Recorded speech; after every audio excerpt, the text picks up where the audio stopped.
el capítulo 8 de nuestro libro, antes de abrir tu Biblia. Así que yo les invito a que me acompañen a la página 62. Ahí en la página 62 del libro, es el capítulo 8, abre tu Biblia en comunidad. Estaremos viendo la importancia, el autor nos recuerda sobre la importancia de no abrir la Biblia o tratar de entender la Biblia o interpretar la Biblia de forma privada o individual. Siempre es un ejercicio de comunidad el aprender de la palabra del Señor. Así que hoy estaremos recordando esas verdades que nos enseña este libro desde la página 61. Así que ahí en la pizarra, como de costumbre, pueden ver tal vez los principios o los puntos principales que nos ayudan a resumir el capítulo y los que estaremos viendo en esta noche. Así que queremos comenzar con una pregunta, antes de ver varios pasajes bíblicos, con una pregunta de reflexión, y piense muy bien esto. ¿Qué actividades del ser humano son actividades que se realizan, o que, déjame refrasear esto, que para tú realizarlas las aprendiste totalmente solo? Porque nadie te tuvo que enseñar, no tuviste que mirar a alguien. Pensemos en eso. Actividades generales que hace el ser humano, que las hace solo. No se rompa la cabeza, hay una sola, es una sola. Engloba mucho, pero es una sola palabra que usted puede decir. Y yo lo he dicho muchas veces aquí, de que yo no le tengo que enseñar a mi hijo a pecar. O sea, desde que nacemos, tú no necesitas la comunidad, me refiero a la comunidad, hay gente alrededor para pecar, eso lo sabemos. ¿Por qué? Porque ¿dónde está el pecado? ¿Afuera o adentro? Pues está adentro. Y eso que está adentro, pues se empieza a manifestar claro, que aprendemos a pecar de otras formas, porque estamos rodeados de otras personas, vemos el malo ejemplo, eso lo hacemos, pero eso es porque ya hay algo que adentro. Pero si pensamos de otra manera, por ejemplo, y quiero que hagamos este tipo de ejercicio, y pensemos, por ejemplo, en actividades como algunos actos que hacemos en el trabajo, por ejemplo, practicar un deporte, aprender un idioma. Piensen en eso. Este tipo de actividades, ¿se aprende mejor acompañado o solo? En las que les voy a mencionar.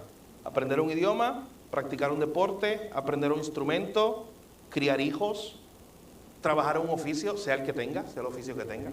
Gracias. Son actividades que normalmente se aprende mejor solo o acompañado.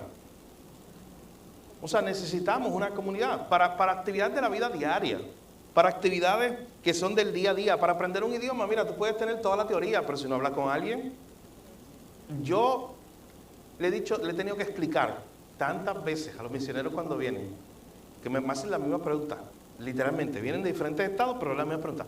Oye, ¿cómo muchos de ustedes al menos entienden inglés? ¿O por qué la mayoría no puede al menos entender aunque no se comunique? Y cuando empezamos a hablar, la próxima pregunta es, oye, ¿ustedes estudian inglés en la escuela? Yo le digo, pues bueno, desde primer grado hasta 12, o inglés básico, pero se estudia en inglés. Estamos familiarizados de una u otra manera. Entonces, ahí viene la pregunta obligatoria. Si estás 12 años estudiando inglés, ¿por qué no hablas inglés? Entonces, ¿cuál es la clave? Y está conectado con lo que hablamos ahora. ¿Por qué la mayoría no puede entonces hablar inglés? Bien fácil. Porque normalmente no, ¿qué? No lo hacemos. Porque no lo practicamos. O sea, en teoría tú te puedes coger un libro, Luis, que le gusta leer, puedes coger un libro de mandarín y aprender chino. Y qué sé yo, le tome unos meses. Pero él va a tener la teoría, pero para él ser experto en eso, es más para empezar a defenderse, ¿qué él tiene que hacer? Él necesita mínimo una persona. O sea, la práctica. Él necesita una comunidad, igual un deporte. No, y los deportes individuales, bueno, los deportes individuales, tú no sabes cuántos coaches tú tienes alrededor. Personas que te están enseñando, que te están entrenando. Personas que de hecho es un deporte individual, pero tú necesitas a otro para entrenarte, para pulirte mejor. Y así en cualquier aprender un instrumento, aún la crianza de nuestros hijos, necesitamos la sabiduría acumulada. Necesitamos la sabiduría de otros. De hecho, este es el primer punto que vemos aquí y que está en el libro. Este concepto de sabiduría colectiva. La importancia de que nosotros recordemos que antes de nosotros Y alrededor de nosotros hay gente, y hubo gente que ha estudiado la Biblia, en el caso particular que vamos a ver hoy. Y la importancia de nosotros poder aprovecharnos de esa sabiduría, aprovecharnos de que ya ha habido gente como David que ha estudiado la Biblia, que ha habido gente como Carlos que ha estudiado la Biblia, presentes y personas que murieron hace 500 años. Y aprovechar de eso, aprovechar esa sabiduría colectiva. Miren, usted sabe que al final de cuentas, miren la medicina, cada vez que se hablan nuevos hallazgos en la ciencia, especialmente en la medicina, usted sabe que cuando se presenta un nuevo hallazgo en la medicina, es porque ellos, los que están descubriendo algo nuevo, se están aprovechando de investigaciones pasadas. Alguien hace tiempo empezó a investigar algo, alguna función de una enfermedad del cuerpo, y hoy pues tú tienes más maquinaria, más tecnología, pero sabes que es por la sabiduría que hubo ya acumulada que tú puedes hacer eso. Pues de igual manera, mi hermano, el autor trata en este capítulo de pensar y ayudarnos a decir, oye, cuando leemos la Biblia necesitamos una comunidad. El diseño de Dios es estudiar la Biblia en comunidad, es aprovechar de esa sabiduría acumulada. Es el principio de humildad de decir que yo no lo sé todo, yo no lo voy a entender todo y yo necesito a alguien al lado mío para leer la Biblia juntos. Pero también gente que ya murió, maestros que, y ahorita recordaremos eso, personas que ya pasaron, están con el Señor probablemente, pero dejaron un libro escrito, por ejemplo, o dejaron clases y también nos ayudan. La importancia de leer la Biblia en comunidad. Y ese principio de recordar que la sabiduría es colectiva, usted sabe que lo vemos hasta en la Escritura. En la Escritura, nosotros, por ejemplo, y le invito a que me acompañen a Proverbios capítulo 9, porque usted sabe que el libro de Proverbios, en términos generales, si usted lo quiere resumir, enseña muchas cosas, muchos principios, pero si usted lo quiere resumir, habla de la lucha entre el sabio y el necio, o de cómo debe vivir un necio y cómo vive un sabio. Y usted sabe que el libro de Proverbios es un llamado a no vivir según la necedad del mundo, sino vivir según la sabiduría de Dios. Pero miren, por ejemplo, cuando se está hablando aquí en el libro de Proverbios, el versículo 7 hasta el versículo, podemos leer hasta el 10. ¿Quién lo puede leer? Proverbios capítulo 9, vamos a leer los versículos 7 al 10. Sí, Luis.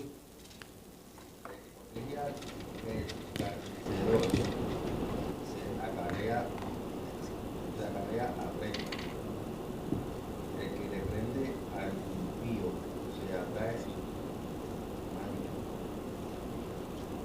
No reprendas al vencedor para que no te aborrezca, corrige al sabio y te amará. Da al sabio y será más sabio.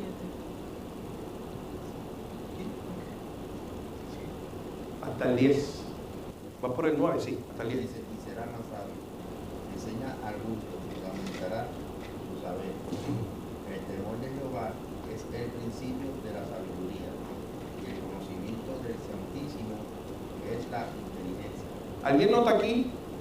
Y gracias, hermano. ¿Alguien nota aquí las dos fuentes a través de la cual nosotros podemos obtener sabiduría? Nosotros, digo, una persona, cualquier persona. Hay dos fuentes ahí a través de la cual una persona puede ser sabia. Desde el versículo 7 hasta el versículo 10. Dos fuentes a través de la cual una persona puede ser sabia. La corrección que me da quién, particularmente el texto del verso 7. Una corrección que se da en el contexto de qué. ¿Está hablando de la corrección de Dios? Necesariamente en los versículos 7 al 9. ¿O está hablando de qué? Nosotros. De esas relaciones de un amigo, de una persona al lado, de un padre, un hijo. En cualquier relación interpersonal donde haya una corrección, dice que el hombre que es sabio, en primer lugar, describiéndonos este pasaje, está recibiendo sabiduría de la corrección. El que es necio, ¿qué hace?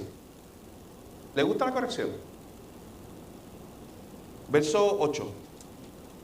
¿Qué hace cuando alguien lo corrige? Cuando alguien le quiere enseñar sabiduría. Te aborrece. Pero si notan el verso 8 al final, dice entonces, corrige al sabio y ¿qué? Ese te amará. Da al sabio y será más sabio. Enseña al justo y aumentará su saber. Así que la primera fuente que está mencionando aquí este texto es que podemos ser sabios por la sabiduría colectiva, por la sabiduría de otro. Póngale aquí el prójimo.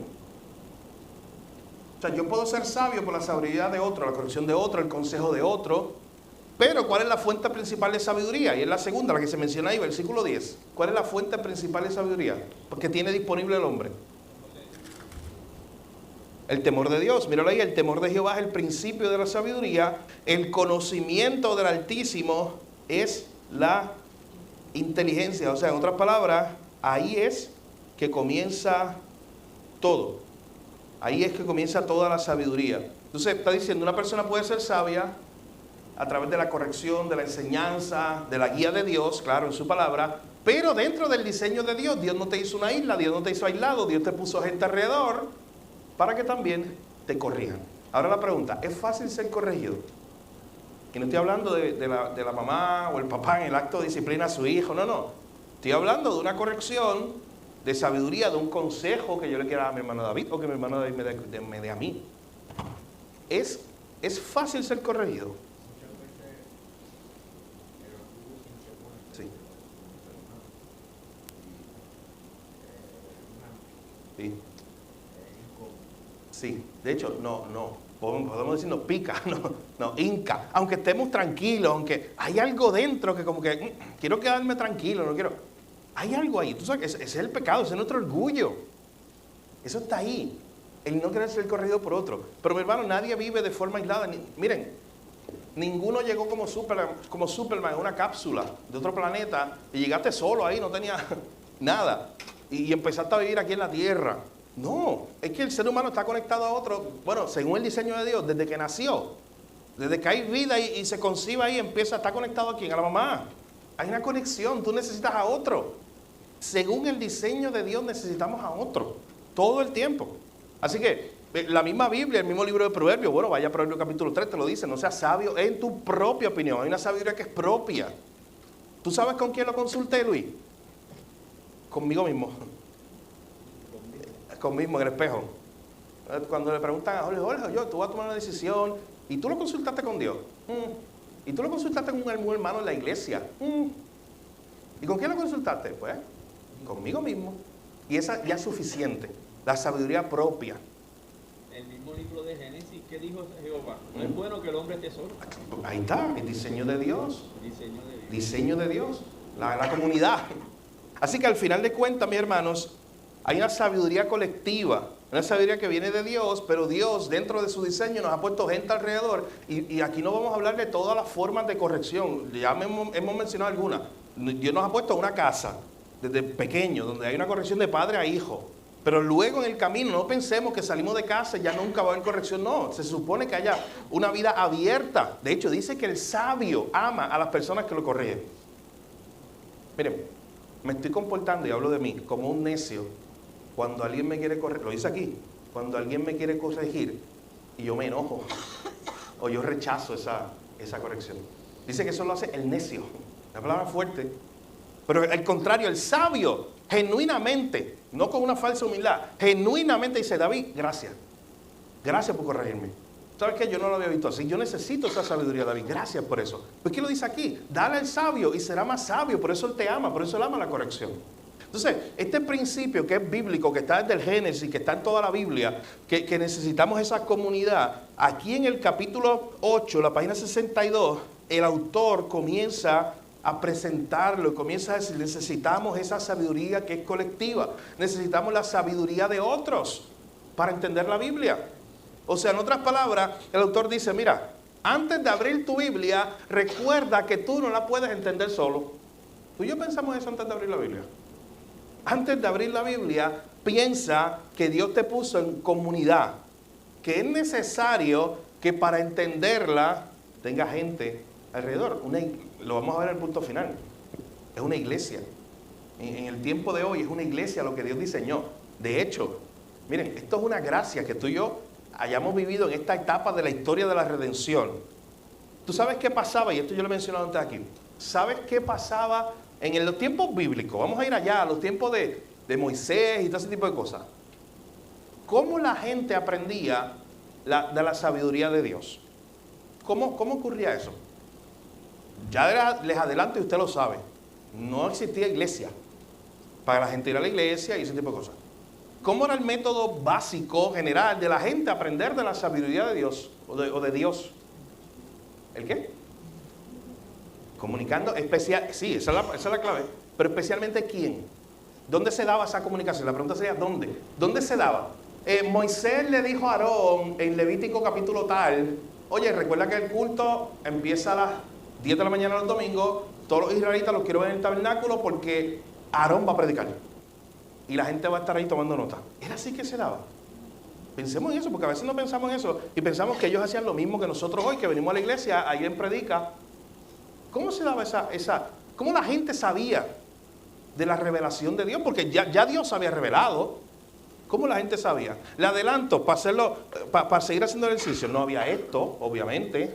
O sea, la gente, cada familia en la casa tenía una Biblia. O iban a las 10 de la mañana y Aarón predicaba y todos abrían su Biblia. Entonces, ¿cómo era? ¿Cómo se daba? Hay una pista en Deuteronomio 6 y otra pista en Jueces 2. En Deuteronomio 6 porque se da el mandamiento, que yo le estoy hablando, y en Jueces 2 porque el pueblo no hizo eso y por eso está pagando las consecuencias. ¿Cuál era la forma en la cual se enseñaba la palabra, la revelación de Dios? Si no era ir a un culto, porque no, o sea, tú no ibas al templo para eso. Habían profetas, sí, me gusta este ejercicio. Habían profetas que hacían la proclamación pública y sí, Jeremías en un momento dado se pudo haber parado porque lo hizo así públicamente y hablaba y le decía al pueblo un mensaje de Dios. Eso era parte de, pero eso era todos los días. Decían, no, pero mira, todos los días esperemos al profeta a las 10 de la mañana, el culto, o todos los domingos, o eso era pues esporádico. Dios levantaba un profeta, traía un mensaje y ya, eso no era algo permanente. Así que esa no era la forma entonces que ellos podían seguir. ¿Cuál era la forma que la gente podía aprender de la historia de Dios?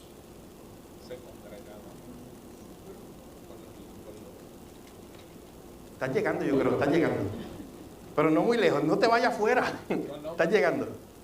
Es que era como que en cierta época. Ya sé lo que para dónde va. Habían 3 fiestas al año. O sea, todo lo que están diciendo está bien. Habían profetas, habían 3 fiestas al año, la gente se congregaba y ahí se hablaba de las leyes y todo ese tipo de cosas. Pero igual, eso es esporádico, eso era cada... Por generación, los mayores de... Ahí está. ¿Y dónde se daba eso? Estoy buscando una palabra. En la casa. Era en la casa, siempre fue el diseño de Dios. Eso hace tiempo se perdió. O sea, estoy hablando para la mayoría de las familias. Ese concepto de que aquí conocemos, estudiamos el papá como líder del hogar, enseñando a sus hijos las grandes historias de Dios de la Biblia. Hermano, siempre, en la historia de la redención, tú ves todo el mundo bíblico del Antiguo Testamento, a un papá responsable de enseñarle, se sentaba la esposa, sus hijos, y ahí hablaban de la Biblia. O sea, no la tenían escrita, pero la tenían aquí porque la transmitían oralmente, de generación a generación. Y usted se imagina al nene una vez más diciéndole, papá, cuéntame otra vez la historia de Noé. Eso me lo hace Mateo, que le encanta esa historia. ¿Qué yo hago? Voy a un librito, ya lo tengo, o sea, en la época que yo vivo. Pero en esa época, no, era literal. Bueno, ahora yo le puedo enseñar hasta un video, usted sabe, de muñequitos. O una Biblia ilustrada con dibujitos. En esa época no existía tal cosa, así que era oral. Pero era en la casa, había una responsabilidad. De hecho, esto lo sabemos así, incluso porque en Éxodo, ¿ustedes se acuerdan cuando se fue a instituir la Pascua del Señor? La cena, y que había habido la muerte del primogénito. ¿Se acuerdan de eso? La última plaga de Egipto. Hay un momento donde incluso, en ese momento en Éxodo donde se está instituyendo, se habla de que en algún momento las próximas generaciones van a preguntar, o sea, el hijo, los hijos, ¿y quién le va a decir? Pues el papá en la casa le va a explicar de qué era eso, qué fue esa plaga, donde murieron los primogénitos, pero también donde fuimos salvos aquellos que estábamos en una casa que tenía la sangre del cordero sobre el dintel y fuimos protegidos. Es una historia de salvación, esa era la historia de salvación del pueblo. Entonces, noten, todo se daba en ese contexto. Qué triste que se ha perdido y que en el diseño de Dios, la iglesia, piensen esto, esta es una pregunta abierta, la iglesia vino en el diseño de Dios para sustituir eso. No dispare rápido. Piense, antes de disparar rápido. La iglesia, en el diseño de Dios, cuando Dios la establece ya a tiempos del Nuevo Testamento, vino para sustituir la enseñanza que se daba en la casa. Buen término. ¿Sí? Para reforzar. Así es. ¿Qué fue lo que hizo entonces la oportunidad de lo que Dios diseñó, de la iglesia? Yo no sé por qué, pero estoy empezando de atrás para adelante el capítulo. Pero ahorita vamos a llegar. ¿Qué fue lo que en la iglesia? Página 65 lo dice ahí en el medio.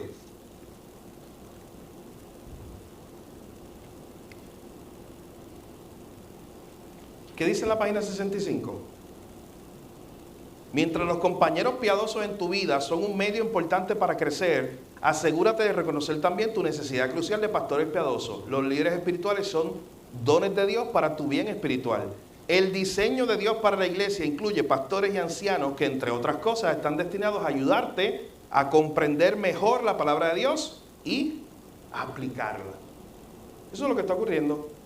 De hecho, miren la cita que hay al final de ese párrafo de un autor que dice: si no necesitas tu Biblia en la iglesia, entonces la Biblia dice que no necesitas esa iglesia. ¿Usted entiende esa frase? O sea, si tú vas a la iglesia donde la Biblia no se predica y tú te sientas orgulloso de eso, no, yo escucho eso, hermano, esto no es algo lejos, yo escucho eso. No necesitamos llevar ni Biblia, pero no lo dicen como forma para decir, no, porque la sabemos la Biblia, la tenemos en la mente, porque el pastor la predica de tal forma que mira, no hay necesidad. No. Es de esta perspectiva de que es que lo que hay ahí es entretenimiento. Y no necesitamos ni la Biblia. Es más, ni se abre. De hecho, yo fui en algún momento a predicar a algún lugar, hace unos años atrás, donde era un contexto de la noche. O sea, un día en semana en la noche. Eso no era un domingo normal en la mañana. Era un contexto de día de semana en la noche. Y tenía la costumbre de apagar las luces o ponerlas bajitas. Y a mí alguien me hizo la pregunta y me dijo, ¿prefieres que lo dejemos así? Porque yo era un predicador invitado ese día. ¿Prefieres que lo dejemos así? Como que tú tengas la luz aquí, la luz acá. Imagínense, yo estoy dando la clase esta noche y pues allá va a estar casi todo oscuro. Aparte que van a estar dormidos la mayoría. Eso no va a ayudar mucho. Aparte de eso, ¿tú sabes que yo le dije a la persona? Yo le dije, mira hermano, prende la luz, si se puede, haz todo lo posible a prender la luz. Yo quiero que la gente vea su Biblia. Pero ¿sabes lo que me di cuenta? Que no la llevaban. ¿Por qué no la llevaban? Porque estaban acostumbrados. Tipo espectáculo. Tipo literalmente donde no, o sea, no, esto no es lo más importante, no vamos a aprender de la palabra de Dios juntos. No es eso, es otra cosa, espectáculos, entretenimiento. Y pues ese día tú vas, escuchas algo, mucha música, muchos juegos, muchas cosas. Pero la Biblia no es lo más importante, por eso las luces ya están apagadas, porque ellos están en el concierto, en el espectáculo, ellos no están interactuando con la Biblia. Y yo les dije, no, prende las luces. Ese día quizás a alguno no le gustó, el que está acostumbrado a la luz bajita, entiendo que ese día no le gustó eso. Pero al final de cuentas, lo que queremos precisamente buscar es que haya una interacción, una comunidad que esté leyendo la Biblia juntos. Mire, en algún momento yo escuché, y tiene mucha razón en lo que dijo ese autor, que para un pastor que pueda estar predicando al frente, el sonido favorito un domingo es este. ¿Y saben por qué? Hay una idea de que la gente está interactuando, de que haya una iglesia interactuando con la palabra, de que haya una iglesia no tipo consumista de vino y se fue y no tiene nada que ver con lo que hay ahí. No, de que haya una congregación donde juntos estamos buscando la sabiduría de Dios, estamos aprovechando esa sabiduría colectiva.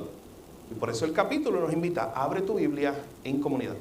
Así que regresando a la pregunta, cuando vino la iglesia, dentro del diseño de Dios, Dios nos dio pastores. Bueno, hay un pasaje de Efesios 4, 11 al 14, está en el libro también, en la página 65, que dice, y Dios instituyó algunos pastores, profetas, maestros, y por ahí sigue, para edificar a los santos para la obra del ministerio.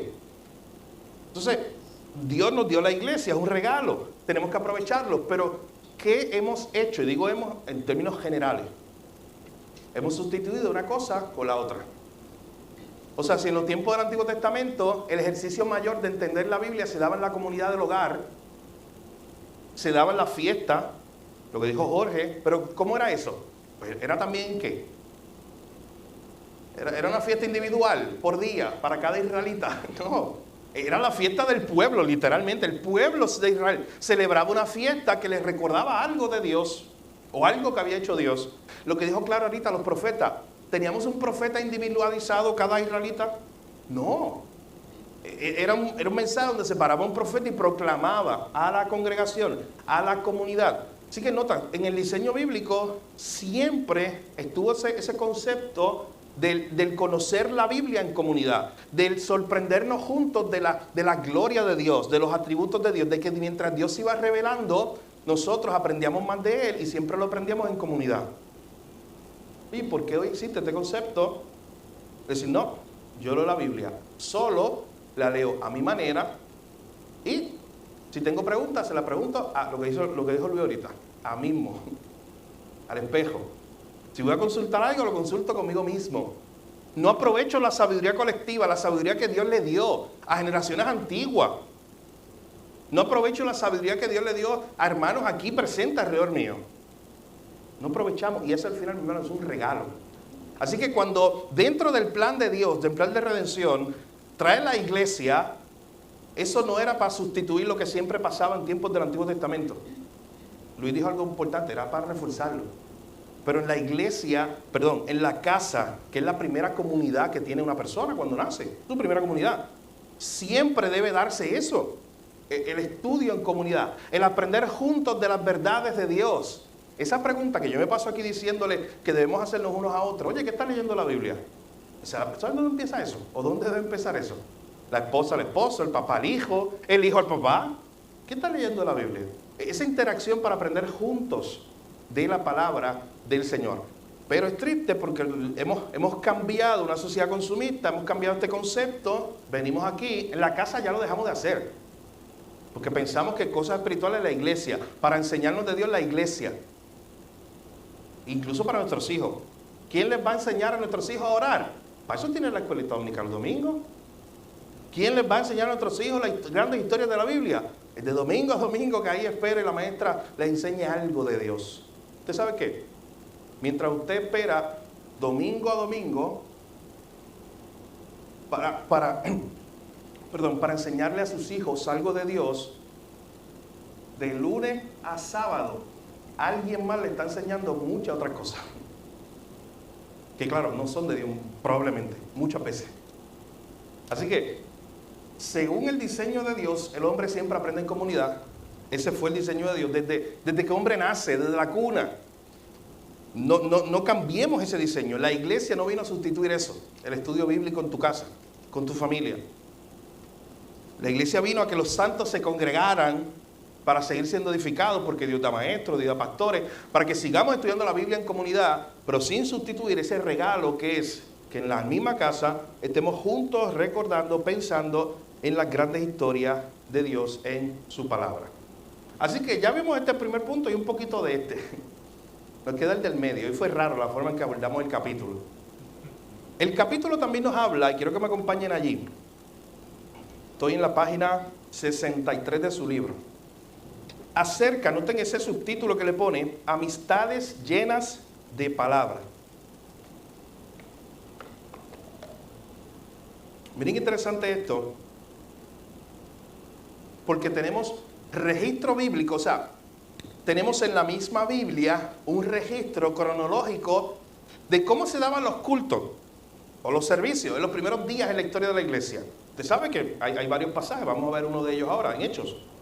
Pero también incluso, aparte de los que tenemos ahí, tenemos algunos registros históricos, gente de la época que registró en las primeras generaciones cómo se daban esos servicios. Y a mí me llama la atención, de hecho, muchas veces quien registraba eso eran paganos, era gente del mundo, que tenía hasta críticas contra los cristianos, pero dejaban eso registrado. De hecho, muchas veces eran críticas a ellos. Mira esta gente que se reúnen por la mañana a adorar a un tal Cristo, decían, y a cantarle cánticos a él. Y en esa crítica, no saben que nos estaban dando mucha información valiosa de cómo se daban los servicios y la adoración en el año 100 después de Cristo, los primeros años, después de Hechos, después del libro de Hechos. Y a mí me interesa que hay una de ellas, una de esas descripciones históricas que ya son fuera de la Biblia, de las primeras generaciones de la iglesia, que nos dice que cuando la congregación se reunía el domingo muy temprano en la mañana a cantar, Y el que presidía, le llaman así, el que presidía era el pastor. El que presidía se levantaba y comenzaba a leer de los profetas y de los apóstoles. Eso es un resumen, cuando dice esos dos términos, es del Antiguo Testamento y del Nuevo. Y comenzaba a leer mientras pudiera, mientras el tiempo diera. Escuche bien, no con hora de que el culto empieza a las 10 y acaba a las 11. Y si son las 11:01 yo me voy. No. ¿Y tú sabes lo que ellos hacían? Era leyendo la palabra. Y la mayoría del tiempo, nos dicen esas descripciones antiguas, se pasaba leyendo la palabra. ¿Y tú sabes por qué son así? Bueno, porque la leían cronológicamente. Empezaban en Génesis y terminaban en Apocalipsis. La gente no tenía Biblia en sus casas. No existía eso todavía. Así que si tú querías saber las grandes historias de la Biblia, ¿sabes qué? Tienes que ir domingo, escuchar al pastor. Bueno, nos quedamos en Génesis capítulo 27. Hoy voy a leer Génesis capítulo 28. Y si tú no que te querías perder qué pasó en Génesis 29, 30, 31, regresaba. De hecho, hoy todavía existe algo que es litúrgico, no es nada malo. De hecho, se utiliza en iglesias católicas, ortodoxas, y conozco iglesias hermanas nuestras, protestantes, bautistas, que también lo usan. Y es el famoso calendario de la Biblia. Y es que la iglesia local, durante el año, en algún momento del culto, lee la Biblia, de Génesis a Apocalipsis. Y cuando termina, ¿sabes qué? Empiezan otra vez. O sea, en algún momento del servicio, donde la iglesia que yo me crié, le llamaban la lectura bíblica. Alguien en algún momento del servicio se paraba y leía una porción, y después venía el otro domingo y leían otra porción, y así sucesivamente, y leían la Biblia completa. Eso que hoy se practica todavía en muchas iglesias, nace de ahí. Ese calendario litúrgico de lectura de la Biblia nace de cuando la gente no tenía Biblia y tenía que ir todos los domingos a escuchar la Biblia. Pero tú sabes que piensa en esto, y no sé si usted piensa como yo, en este sentido. ¿Usted se imagina la expectativa con la cual esa gente llegaba el domingo? Con el que de verdad tenía hambre por la palabra y quería aprender más de Dios, y sabía que no tenía una Biblia en su casa, no había forma. Con mucha expectativa iba a esperar que llegara el domingo, contaba los días para que llegara el domingo, para ir a escuchar la palabra de Dios. ¿Cuántas Biblias tú tienes en tu casa? Jorge, Rose, David, Luis, ¿cuántas Biblias yo tengo en mi casa? Bueno, la cargamos todo el día con ella. Todo el día tú la tienes aquí, la cargas, todo el día tú la tienes encima. ¿Abordan la Biblia con la misma expectativa que esa gente la abordaba cuando era una vez a la semana que iba a encontrarse, a escuchar una vez más la palabra? Miren qué interesante. Esa gente lo daría todo por tener los accesos que tú y yo tenemos. Esa gente nos encontraríamos hoy aquí en una máquina del tiempo y nos mirarían como extraños. Que tú tienes la Biblia en el celular todos los días y tú no la lees. Que tú tienes 18 Biblias, que tú tienes 18 Biblias en tu casa y no la lees. Y nosotros que esperábamos con mucho ansia el que llegara el domingo para pasar unas horas. Mi hermano, escuche bien, los registros históricos dicen que no había tiempo, no era que el pastor leía media hora, no, él leía ahí y explicaba, y leía y explicaba. No tenían apuro, porque la gente quería escuchar la palabra de Dios. No, tengo ejercicio que lo hacían en comunidad.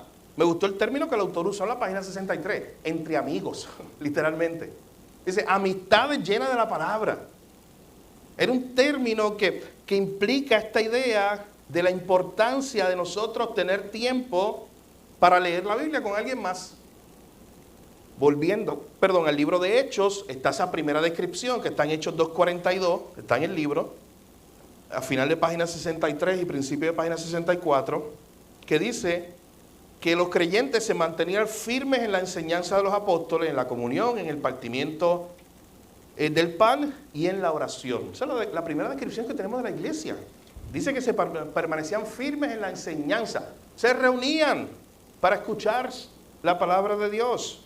Y él continúa diciendo, en la sociedad altamente individualista de hoy, es muy fácil tratar de dedicarse a la enseñanza de los apóstoles, es decir, a la escritura, sin una comunión significativa. ¿Por qué? Lo que decíamos hace unos minutos, porque es que no tienes que ir a la iglesia para escuchar la Biblia. Pues como la tengo conmigo, eso también me lleva al otro extremo, porque los seres humanos somos así, como de extremo. Y me lleva al otro extremo de decir, pues yo la tengo aquí, yo no tengo que dormir con David para estudiar la Biblia, yo no tengo que ir el domingo. O sea, tampoco nos vamos a los dos extremos. Dice, pero la iglesia primitiva mostró que la comunión con otros, basada en la palabra de Dios y en la oración, es crucial. De hecho, precisamente lo que Pablo les dice a los colosenses, que habiten ustedes la palabra de Cristo con toda su riqueza, instrúyanse, aconséjense unos a otros con toda sabiduría, eso está en Colosenses 3:16. Canten himnos, salmos y canciones espirituales a Dios con gratitud de corazón. Hermanos, noten cómo comienza, que habite en ustedes la palabra. Y en ese tiempo, no era que la tenían consigo, ¿saben dónde la tenían? Algo que también se ha perdido, la memoria. Eran bien intencionales en memorizar la palabra. Que habiten ustedes la palabra para que ustedes se puedan instruir y aconsejar. Qué bueno tener un amigo lleno de la palabra, un hermano de la iglesia lleno de la palabra, que nos podamos aconsejar unos con otros. Y yo le diga, oye Luis, es que la palabra de Dios dice tal cosa. Y Luis me diga a mí, la palabra de Dios dice tal cosa.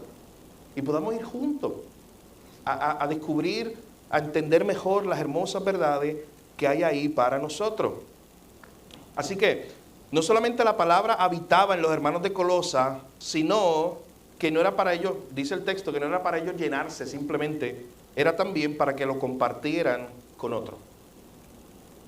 ¿Sabías que incluso Pedro, nos dice ahí la página 64 al final, parte de la roca de la iglesia y apóstol del Cristo resucitado, necesitó que alguien más lo corrigiera, porque no tenía un entendimiento completo, y Pablo lo corrigió? Han escuchado también de Apolos. Mire lo que dice Hechos 18:24, alguien que lo pueda leer. Hechos 18:24, ¿cómo se describe Apolos? Y lean hasta el 26. Alguien que pueda leer Hechos capítulo 18, 24 al 26. ¿Quién lo tiene? Sí. Hechos 18, 24 al 26.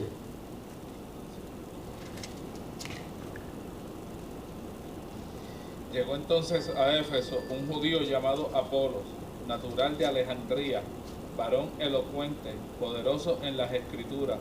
Este había sido instruido en el camino del Señor y siendo de espíritu fervoroso, hablaba y enseñaba diligentemente lo concerniente al Señor, aunque solamente conocía el bautismo de Juan. Y comenzó a hablar con denuedo en la sinagoga, pero cuando lo oyeron, Priscila y Aquila le tomaron aparte y le expusieron más exactamente el camino de Dios. Y si se sigue leyendo en el camino, no va a encontrar, porque no está ahí, una queja de Apolo, un cuestionamiento de Apolo a decir, pero que ustedes no saben que yo soy Apolo el de Alejandría. Alejandría era hay una gran universidad, una gran biblioteca, la gente era muy sabia, muy inteligente, eran elocuentes. Bueno, se describe a Apolo de esa manera en el verso 24, un maestro, un hombre que sabía, pero en algún aspecto de lo que él estaba enseñando necesitaba ¿qué? Corrección. Y qué bueno tener gente como Priscila y Aquila en el camino, que nos puedan corregir, que nos puedan enseñar. Y sabes que sí, de hecho, el contexto bíblico del libro de Hechos lo que nos muestra es que Apolo siguió siendo un gran colaborador, usó esa corrección para bien. Lo leíamos ahorita en Proverbios 9. Da al sabio y te amará. Da al sabio y será más sabio. Es el principio bíblico del proverbio. Así que tenemos muchos ejemplos en la Biblia de esta corrección, de este ánimo, de este concepto de en comunidad unos a otros aprendiendo la palabra del Señor. Así que en último punto, que fue lo que hablamos hoy, ahorita al inicio, ya prácticamente lo cubrí, era recordar cómo el diseño de Dios para la iglesia, según Efesios 4:11, precisamente ser edificados para la obra del ministerio, y eso se da en un contexto donde tenemos gente alrededor que aprovechamos esa sabiduría que Dios le dio para aprender de ellos también. De hecho, hay más pasajes que nosotros podríamos pensar. Por ejemplo, viene a mi mente el pasaje de Hebreos 10:24, cuando nos dice no dejen de congregarse como algunos tienen por costumbre. Y cuando analizamos ese verso, al final de cuentas tenemos que pensar la razón, yo no sé si usted se ha puesto a pensar en eso, la razón por la cual no debíamos dejar de congregarnos. ¿Alguien la recuerda? Si no la puede buscar porque está ahí. Hebreos 10:24 y 25. ¿Cuál fue la razón que él dijo? Porque después el pastor te regaña. Porque después no te dan el certificado al final del mes o del año de que tuviste asistencia perfecta. ¿Por qué no dejar de congregarnos? ¿Por qué? Ahí hay una razón en ese pasaje. ¿Cuál es? Mira si la ven, Hebreos 10, 24, 25. Es un contexto de lo que estamos hablando, de un contexto comunitario. ¿Cuál es la razón por la cual tú debes animarte a venir a la iglesia? Claro, sabemos que al final, en términos generales, la primera, es la gloria de Dios, es por lo que Dios ha hecho conmigo, es venir a conocer a Dios. Eso, partimos de ahí. Pero según la enseñanza que vemos en este pasaje, ¿cuál es? Porque ahí hay un qué, unos a los otros. Ahí hay qué, un crecimiento, hay una exhortación que se da, hay ánimo que se da. Entonces literalmente ese texto que lo usamos de no dejen de congregarse como algunos tienen por costumbre, en el contexto original está puesto en un contexto comunitario, en no dejes de congregarte, porque ahí pasa algo dentro del diseño de Dios, que si tú dejas de congregarte te pierdes eso, que es el estímulo, el ánimo de los hermanos. Pero mi hermano, este es tu güey, ese ánimo que tú recibes en la palabra, pero ese ánimo que tú das, es parte del diseño de Dios. Es el cuerpo de 1 Corintios 12. Dice, no, pero es que no importa si yo dejo de ir a la iglesia. La primera excusa, no, nadie lo va a notar. La segunda, es que yo no soy necesario allí. Engaños que uno mismo se cree en la mente para autojustificarse.